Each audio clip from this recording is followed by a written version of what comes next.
Miss Carrie here from Miss Carrie's Creations, and I have joined the creative design team for another video collab. Today our team is going to be featuring the Happiest Place collection.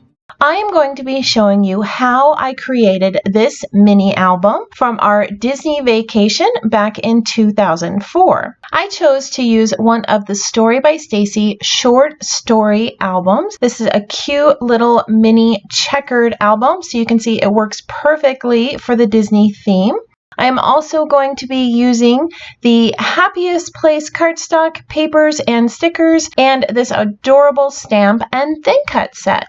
I'm going to do a little album walkthrough and show you each one of the pages that I made in this album and show you how I added things like the flip flap, some little tags, and some fun pull-out features that just made this album just simple and whimsical and fun to put together. I'm excited to be able to share this Disney mini album with you. Before we get started, I do want to remind you to click that subscribe button because I am going to be doing more with this album later on in the month, and I don't want you to miss out on that video. You might be wondering why I chose to do a small 6x6 album. When I went down into the basement to grab all of the items from our Disney vacation, this was all I found. I found a few memorabilia items, the kids' autograph books, and 30 only 30 photos. This was back when you processed film, and we did not have many photos that turned out. We also somehow lost quite a few of our photos. So I decided to go with Stacy Jillian's philosophy that the story is just as important as the photos, and decided to create a nice little mini album to tell the story of our Disney vacation in 2004. Another reason I chose to use this short story album kit was that it includes everything I needed in one package. And when you are as busy as I am, sometimes it's nice to just have a kit where everything's all inclusive. So I'm just going to do a quick rundown of what's in the package. You get the memory protectors, the mini album, some ribbon, some black and white dots, a bunch of patterned paper, 6x6 white daisy cardstock, sticker letters, stickers and die cuts, and thread. You also get this workbook. This workbook walks you through the entire mini album creation process. So you start with the story. It walks you through how to do layouts of your pages. It even helps you to figure out how to visually make each page appealing. So nice to have, and a great reminder for those of us who are seasoned scrapbookers.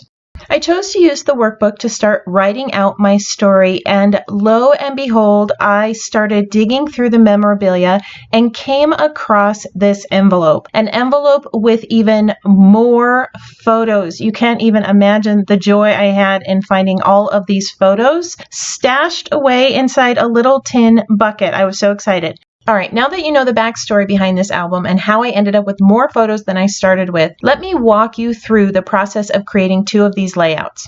This first one was created the traditional way that we create scrapbook layouts. I created the background, all of the elements, and I added the flip flaps. This other layout was created the Stacy way as shown in the workbook. And I wanted to show you the difference between the two and the benefits of using the Stacy way, which was a much faster way of scrapbooking. So let's go ahead and get started with the first layout.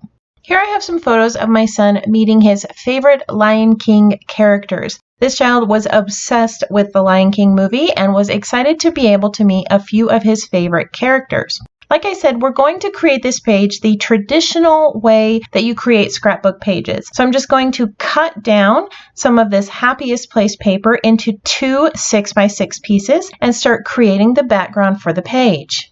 I'm going to trim down my photos just a bit without removing too many details. The largest photo is going to stay 4x6 and it will go in a flip flap on the right side of the page.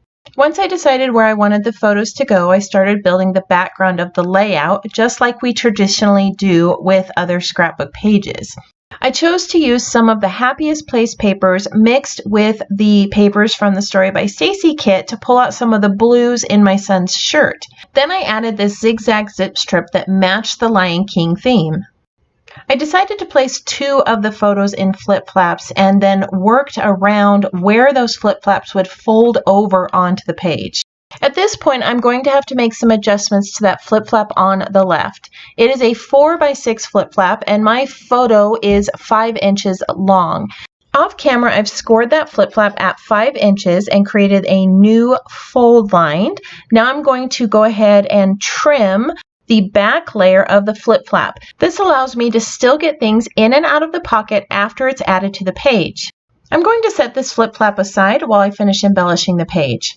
I've already added a couple of elements to the page, some stickers and zip strips, and now I want to add this stamped image under the photo of the two boys. I've stamped the image in intense black ink and cut it out using the matching thin cut. I'm using a lemonade shimmer brush to shade in this camera so that it matches the yellow elements on the layout. And then I'm going to grab a sapphire shimmer brush and finish shading in part of the camera. Now I've just grabbed a white gel pen. I'm going to add a few little accents, and this is ready to go on the layout. To make that stamped image pop off the page, I've grabbed a stitch circle that I cut from our shaker circles. Then I added an embossed red circle under it. Now I did trim a little bit off the bottom, and I hate to waste little elements, so I added it to the left side of that photo. Now we're going to add our flip-flaps onto the page. I've placed the layouts inside the page protector. I'm removing the adhesive strip, and I'm going to place this flip-flap on the right on top of the memory protector. No adjustment needed. I'm just going to stick it right there down on the side. The one on the left was altered, so we need to make some adjustments to how we're going to adhere this to the layout. I've placed my page inside the memory protector so I can mark where the flip-flap is going to be placed. I'm going to use the straight edge of a ruler and a bone folder to create a score line right along the edge of the photo. This will help me know where I need to cut the memory protector. At the very bottom of the screen, you can see where I'm cutting that memory protector. I do have a piece of cardboard in between the two layers so I don't cut all the way through. All I have to do is slide that flip-flap right into that slit that I cut in the memory protector, adhere it behind the photo, and it's ready to go. This is just one of the layouts I created for that mini album. I do need to add a little bit of journaling on to the back of the photo, but the layout's basically complete. This layout was assembled in the traditional manner we create scrapbook pages. I also want to show you the method that Stacy recommends for this mini album. In the Story by Stacy workbook, she walks you through a quick, simple way to assemble your scrapbook pages.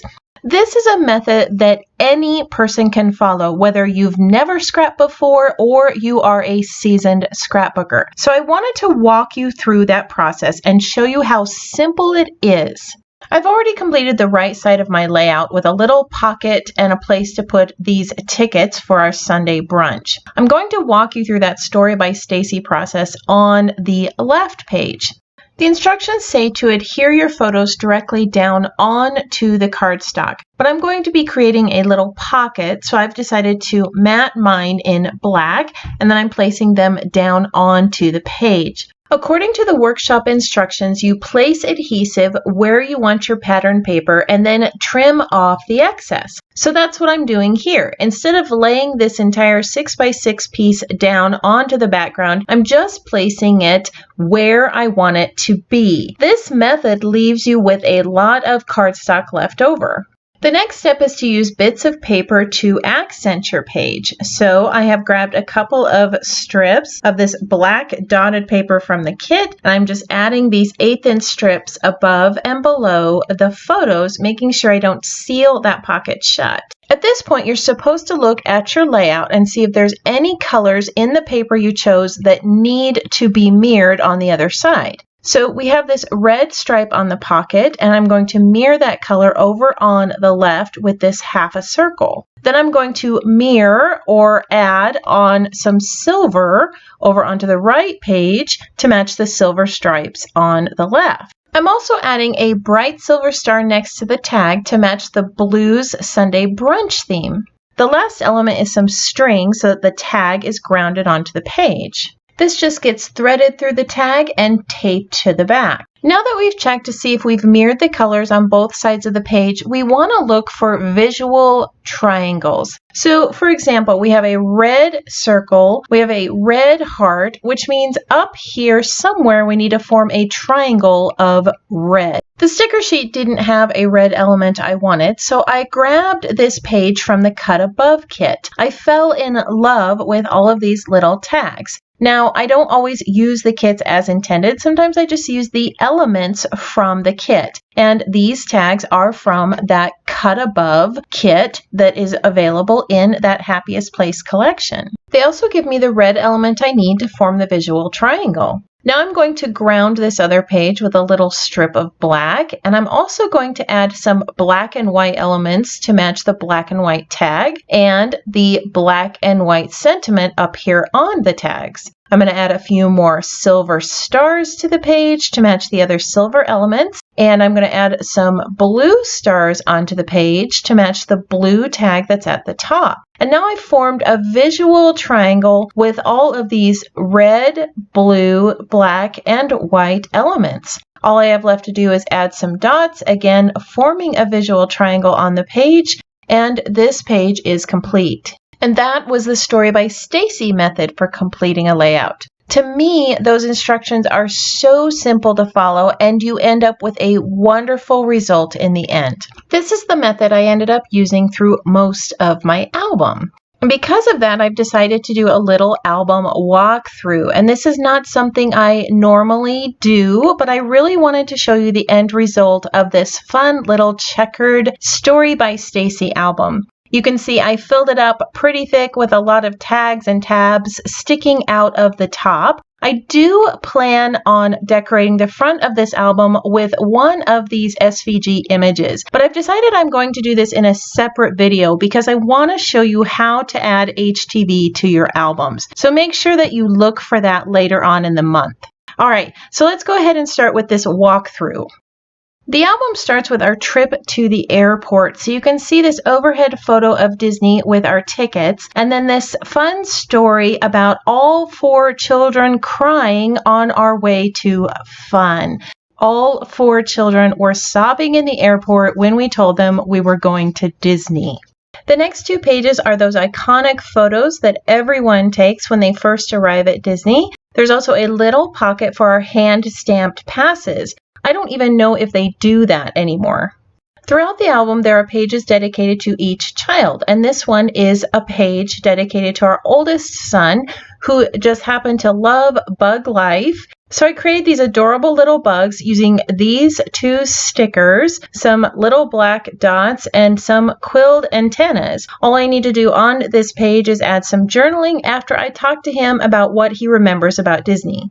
The next page is that layout that I showed you how I made. Here is that signature, that stamped image, and the little flip-flaps. These pages show some more rides the kids went on with another flip-flap and a place for journaling. I always add tabs to my flip-flaps so that people can lift them.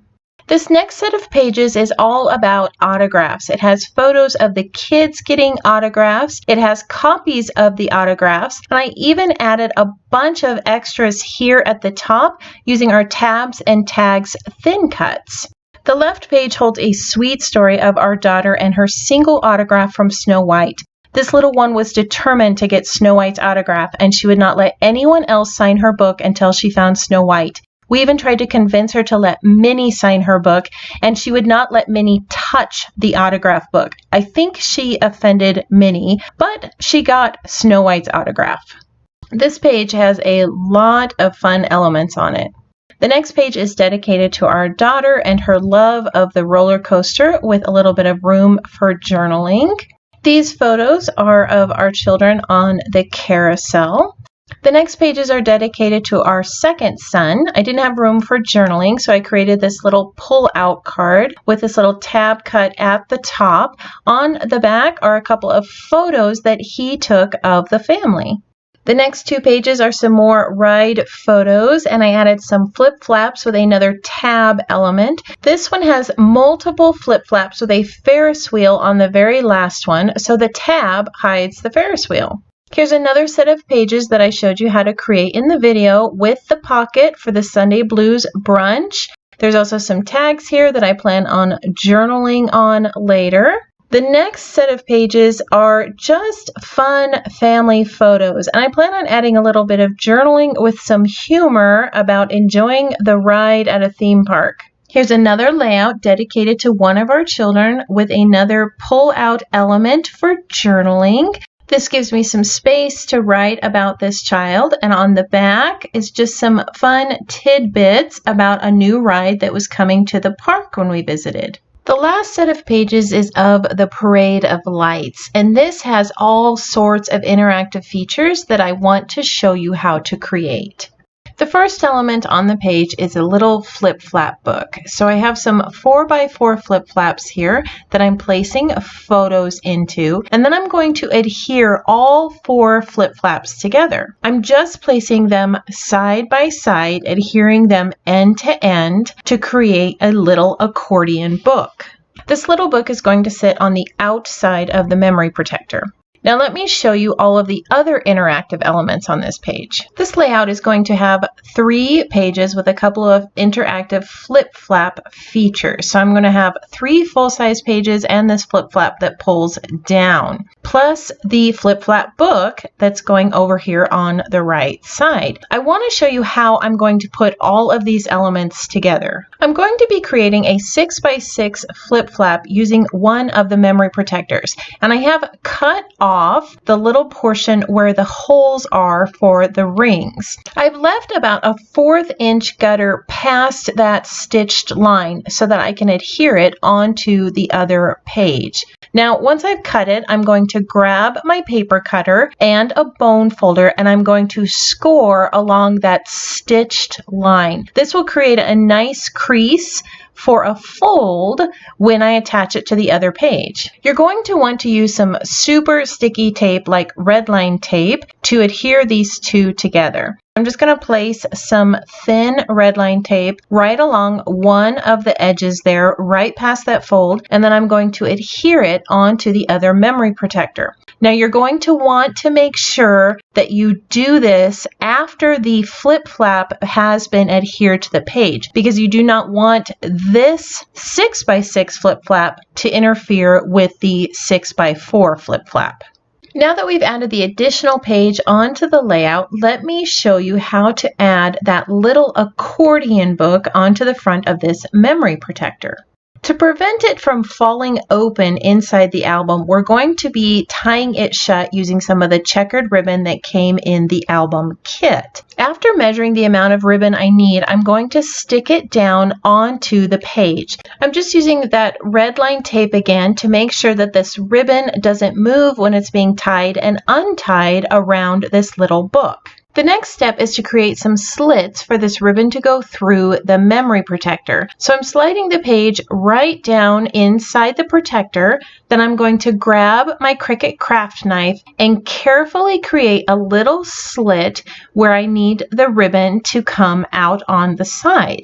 Once this is done, I can just use some tweezers to fish the ribbon through, and then I can adhere that book onto the page. To do this, I remove the adhesive backing from the flip-flap, then line it up against the edge of the memory protector, burnish it a little bit with a bone folder, and this little booklet is stuck down onto the page. All that's left is to tie a little decorative bow, insert it in the book, and this parade page is complete. Let me show you how each one of these interactive components work. The right page opens up, the flip-flap comes down, and here we have lots of photos of our light parade. Then you untie the bow, pull on that white tab, the accordion book opens up, and you can see even more photos and my journaling about the light parade. There's tons of photos on the front and on the back. All kinds of fun interactive elements on just 2 pages. This last page is left blank. This is something that I plan on recording here in the future, but I'm having a difficult time writing this out. This is going to be about our trip and why we took it. This trip was originally supposed to be with my father-in-law. He had always wanted to take the children to Disneyland, but a year before our trip, he died unexpectedly. to celebrate his life, my mother-in-law chose to take us all to Disneyland on the anniversary of his death. So writing about this at the end of the book is going to take a little bit of time for me. After all, this book is more about the story than the limited number of photos I have inside. I hope that you enjoyed today's mini album project and that you are inspired to try a few new things with all of those Happiest Place papers, stickers, die cuts, and other fun items in this collection. All of the creative design team members have some wonderful ideas for using the Happiest Place products. Make sure you click the See More button in the description below so that you can see a list of each one of our creative design team members. Lisa is our next person on the list, so make sure you head on over to her channel to see the wonderful projects she has made. I'm in the process of creating a second video featuring this mini album. I'm going to be using the Happiest Place SVG images to create an iron-on design on the cover. Make sure you click the subscribe button and notification icon so that you're notified when I add that video to my channel.